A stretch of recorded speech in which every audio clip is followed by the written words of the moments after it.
Patrons, thanks so much for the support. You rock. And I am done. Okay, so I just finished up reading The Sword of Kaigen by M.L. Wang, and I want to give you my unedited thoughts on finishing this book, which was just right now. So, I like this book. It's good. I'm going to give it a 4 out of 5 stars.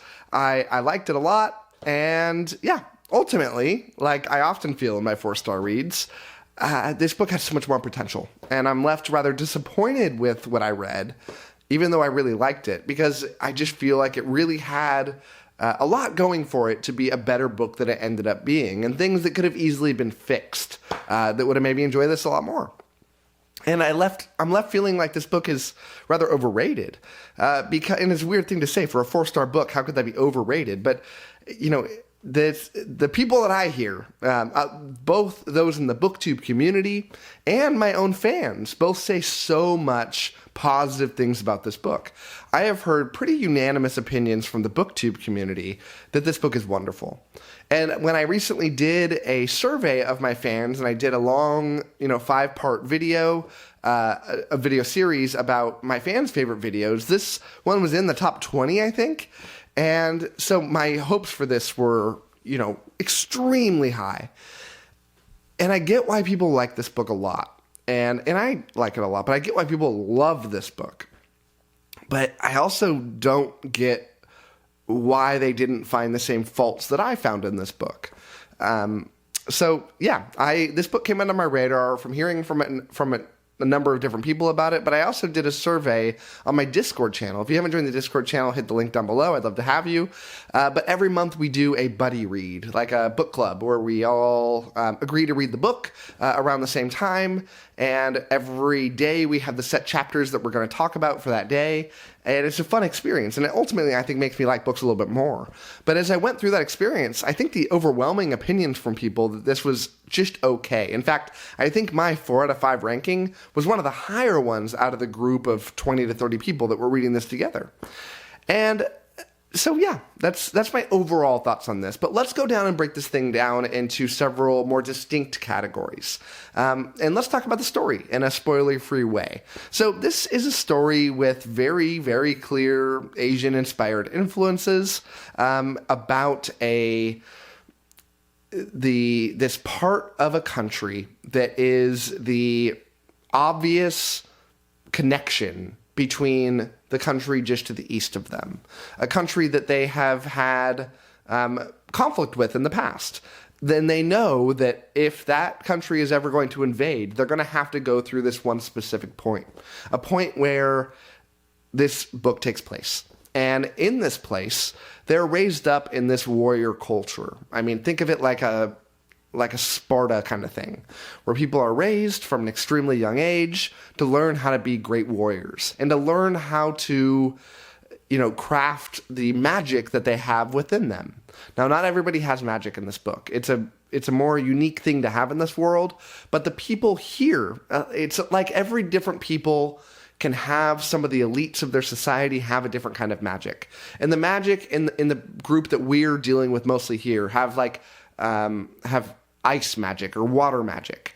And they can do, a number of different things with it.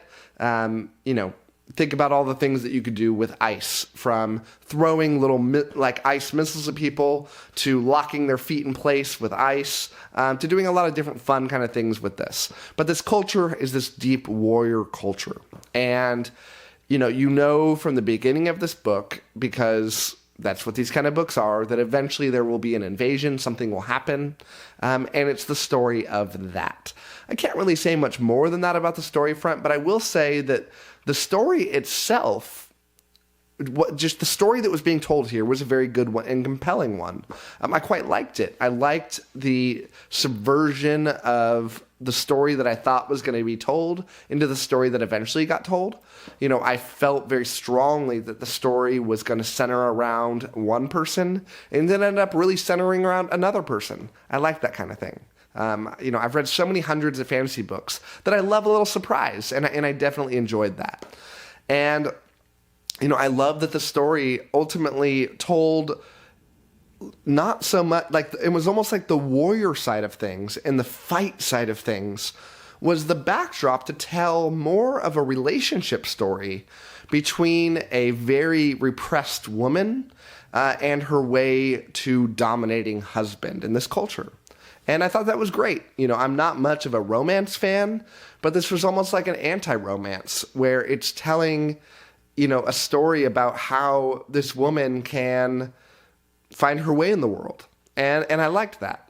Now, I also had a lot of problems with the story in the pacing of the story itself, because the climax of the story is unquestionably around the middle of the book. And that's always weird. And oftentimes when I read a climax in the middle of the story, that means that it's not the climax. That means that that was a mini boss in video game sense, and the real boss is coming later. But that's not what happens here.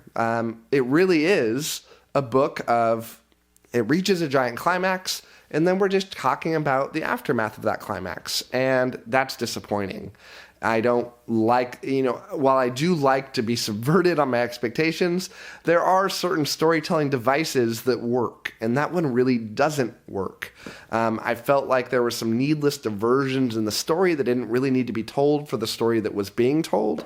And I felt like, you know, with better editing and better pacing, not editing in terms of, you know, there weren't like a bunch of grammatical errors, but really helping this author get this story out in the right cohesive fashion would have worked so much better to make this story truly great.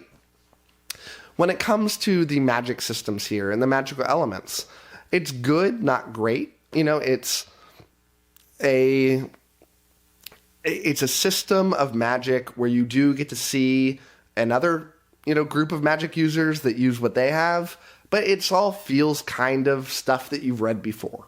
And maybe not like exactly, but it doesn't feel terribly unique.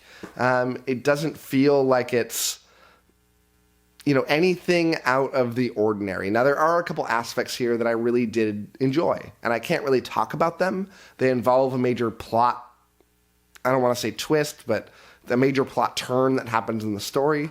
And if you want to talk about it more, come join the Discord. I'd love to chat with you about those spoiler details. I don't talk about them here, but I'm happy to chat with them out in the Discord channel. Take it outside of the YouTube channel, if you will. But yeah, so the magic's good, but that's not why I was reading the story. And, you know, I did hear from people that love the magic, that thought it was one of the better parts of the story, but yeah, it's just okay. When it comes to the world building, I did love the world building here. It felt very well realized. I felt myself there in this world. It wasn't, you know, sprawling. This isn't some huge epic fantasy tale. The tale takes place essentially in one village. That's it. But it felt, I love stories like that when they're so well described, but you also get this larger scope of what's happening. You understand things that are happening in other places, but everything kind of gets brought home to this one location. It just felt like I was there with the characters. The writer does a very good job at making you feel like you're part of the book, and I really like that a lot. And it's one of those books where, you know, of all the things in this book, beyond a couple major plot devices that are used, that's the one thing that I'm really going to remember mostly about this book. You know, it did feel a little like, you know, nothing special, but in a way it did feel special because of how much it was just so well realized. When it gets to the characters, I found the characters to be great. Not just good, but great. I loved the dynamic between this husband and wife. You know, I hated the guy. I loved the woman. And I love that sort of dynamic. I need to hate somebody in a story. And I very much did here. I love when I look at characters, you know, I think that characters can be well written in most books. They're usually well written off the front. But what defines an extremely well written character study is when the characters undergo some growth, some change. And that doesn't always need to happen, but especially in a book that doesn't talk about a story and a very large, you know, time gap here. We're talking about one event. But the characters went through these major events that changed who they are. And it really is a story about character change and growth. And they're very well written. And I love it. You know, it doesn't have the greatest prose in the world. It's okay. It's good. But the way the characters are written was extremely good. And especially the main woman here. I love this character so much. I felt for her and what she was going through. And even though it's so foreign to the way that I live my life and the way that that I hope you live your life, with having a spouse, it felt real. And you felt like you were in her shoes and understanding why these events were happening, but nonetheless feeling angry and grieving and wanting this character to break through to become the person that you hope that she can become. And that's great writing. And so, yeah, but there was something missing from this story.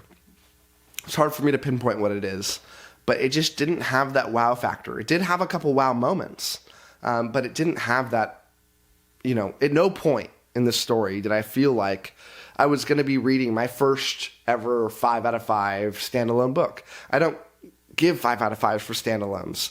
I wish I did. I want to. I'm sure I will someday. But I was just really hoping that this would be the one, but it didn't quite get to that point. And quite frankly, on that point, I don't know if you can really call this book a standalone. There is only one book in this series, but it is a series. And I ultimately think the author had other books intended. I think I've read that the author wanted to write more books, but just decided not to. Is that a standalone? I would argue that it's not. If a Game of Thrones, if George R. R. Martin's writer's block happened after a Game of Thrones instead of where it is now, would that make Game of Thrones a standalone? No, it wouldn't. It would just be one book in a series that got abandoned. And I think that's ultimately what happened here. And when I've talked about this point with people in the buddy read that I had the counterpoint that, books don't need to end perfectly nice and tidy to make them a standalone. And I agree with that. But you can end books that feel like they've told a complete story, even if not all the things have been tied off. And even books in a series that had their first books, they can be done in a way that make those feel like they could have been standalones because they're so well written. I think of the last buddy read that we did in my Discord, the Lives of Locke Lamora. That book very much could have been a standalone if the author stopped that series and decided, I'm just going to write one book. That would have worked really well. Even though some things are left unspoken for, it still felt like it would work. It just didn't here. And, maybe in 10 years, if the author still hasn't come out with another book, or 20, maybe I'll revise that opinion. But it just feels like another book will eventually come out. And I suspect that it will. I think the author has said that she'll revise her thoughts on this later. Or maybe she'll get the inspiration to write another one sometime down the line. So, yeah, everyone calls this book a standalone. I'm going to be on a little island here and just say, it's not. But yeah, ultimately, should you read this book? Yeah, it's a good book. And, with the fact that so many people love this book, I imagine that you probably will as well. I mean, I will say that, if you like books that have an Asian influence, this is a great one. It's, high up, in the quality tier. If you're looking at this saying, I want to read kind of a war story with an Asian influence, don't go read Poppy War. Go read this one. It's really good. If you're looking for a good character study, if you're looking for really good character work, I'd say go read this one as well. And even if you are connecting with a lot of the things I said about the problems that I had with this, remember that I did give this a 4 out of 5. I do have complaints, but I'm a picky guy. And sometimes I can have complaints about things that I really like. So, yeah, pick this one up. It's a good book. You probably read it. So many people have. But if you haven't, it's a great one. It's not too long, and it's only one book. So easy to get through. I'm going to wrap things up there. Thank you so much for watching this review. And as always, happy reading to you. As always, I want to give a shout out to my patrons, especially my Ascendant tier and Librarian tier patrons, Anna G, Brian, CJ, Darren, Jonathan, My Book is Lit, Nathan T, Nev's Book Channel, Ron Reich, Russell, Ryan L, Anna, Andra, Angela, Ben, Blair, Brock, Evan, Harry B, Jamie, Jeff Pixler, Joe, Maria, Michael Sugarman, Sky, TW57, Wacky, and Zion.